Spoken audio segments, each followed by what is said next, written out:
Well, we're on the brink in this country of a new Prime Minister, a new government, of whom we know very little about other than Andy Burnham, set to become Prime Minister, with virtually zero scrutiny. And I think this makes a complete mockery of our entire system in this country.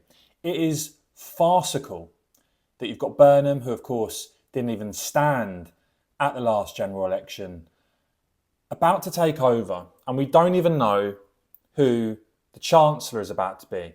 Is it going to be Ed Miliband? Is it going to be Shabana Mahmood? Yvette Cooper mentioned as well. And Andy Burnham himself, having given a speech recently, ducking any real scrutiny, taking no questions from the media. It'd have been interesting to scrutinise, for instance, his record in Greater Manchester, where you can see there Greater Manchester very firmly in the red. Been very interesting to see him take some questions on that. As to the wider public, I mean, bear in mind this guy is about to become Prime Minister in a Labour coronation. 4 in 10 voters in this country don't even know who he is. Only 62% of the country can even pick him out from a photo. And the real story that mainstream media seem to be very, very reluctant to give any weight to or coverage to at all is that this country, the people of this country, are screaming out for a general election. A majority of the country wants an election. Only 34% of the country believe Burnham will lead a legitimate administration government without securing a mandate at a general election. And as for the state of the country under Labour, well, Zia Youssef with a very powerful press conference today, and this is part of what he had to say. The fact is this: many politicians and members of the media are effectively stopping the function of democracy by creating an environment of such hostility for reform and making it unpalatably dangerous to air perfectly reasonable views. That needs to end. Those who question Nigel Farage's need for security should stop. Politicians from other parties are perfectly entitled to disagree with our policies and criticise them. They are, of course, free to criticise us.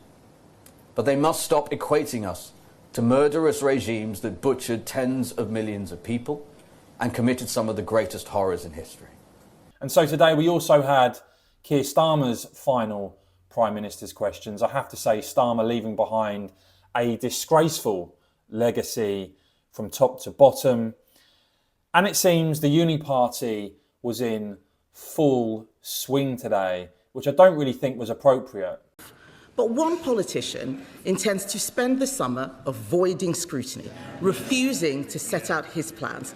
So does he not agree that what the country deserves is a televised debate between Nigel Farage and Count Binface?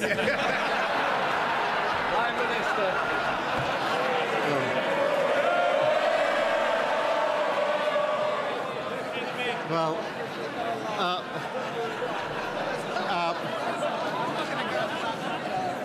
Mr. Speaker, they intend to spend the summer arguing with the bin. My advice to everyone is put your vote in the bin.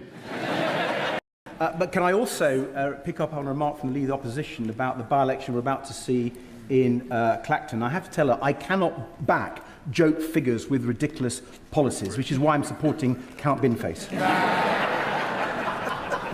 Can I thank the Prime Minister for his service? He's a good man and I wish him very well for the future. But, Mr. Speaker, politics is not a joke. And every other party in this House, except Reform, has put forward as their candidate in the Clacton by-election a comedian with a dustbin on his head. Mr. Speaker, it might be, if they would listen, it might be that a man with his head full of rubbish is a fitting representative of the mainstream parties in this House. But the Prime Minister, I think the Prime Minister did endorse the bin man, but could he clarify that? If he won't put up a Labour candidate in Clacton, who does he actually want to win? Mr. Speaker, I know that Reform believe in recycling politicians.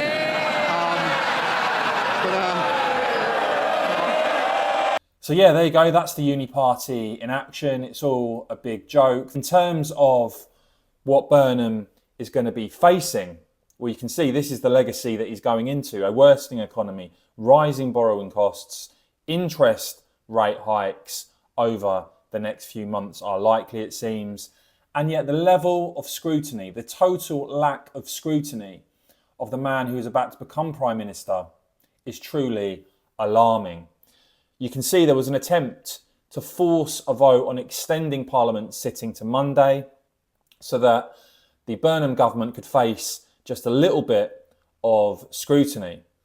But it seems now that won't be happening. And so what that means is Andy Burnham will become Prime Minister 20th of July, will receive no scrutiny until September in Parliament. So that's 43 days. Absolutely ridiculous for a government to receive no parliamentary scrutiny for that amount of time. And what happened yesterday in Parliament was an absolute farce. Statement, Leader of the House. Thank you, Mr. Speaker. With permission, I'll make a short statement to provide an update on tomorrow's business. The business for tomorrow, Wednesday the 15th of July, will now be a general debate on Iran, followed by... Sorry, Leader. Sorry. Do you want to leave now? I am not having that shouting like that again. Are you going to answer me? Right, OK, apologies taken. Leader of the House. Mr. Speaker, the House will rise for the summer recess at the conclusion of business on Thursday the 16th of July and return on Tuesday the 1st of September, and I will make a further business statement on Thursday. Shadow Leader of the House, Jesse Norman. Thank you, Mr. Speaker. This is a total humiliation and embarrassment for the government. Yesterday, they published an emergency change to government business in order to ram the Hillsborough Law through this House with no notice and an absolute minimum of scrutiny. Now they have backtracked again on their own business and cancelled the opposition day, which they themselves had scheduled. Now, why is that, Mr. Speaker? Let me read the motion that caused so much consternation in the Whip's office and in number 10, that this House calls on the government to bring forward a motion to change the date it adjourns to Monday, 20th of July, to enable the new Prime Minister to make a statement about his plans for government. In other words, the government changed the business.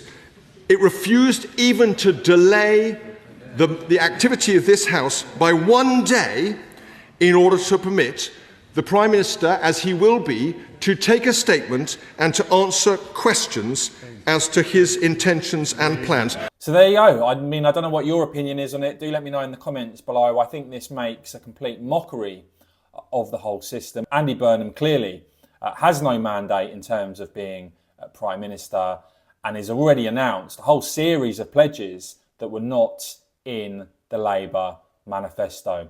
But do let me know your thoughts on this in the comments below. Please do whack this video a quick thumbs up. I'd really appreciate it. And of course, as ever, cheers for watching.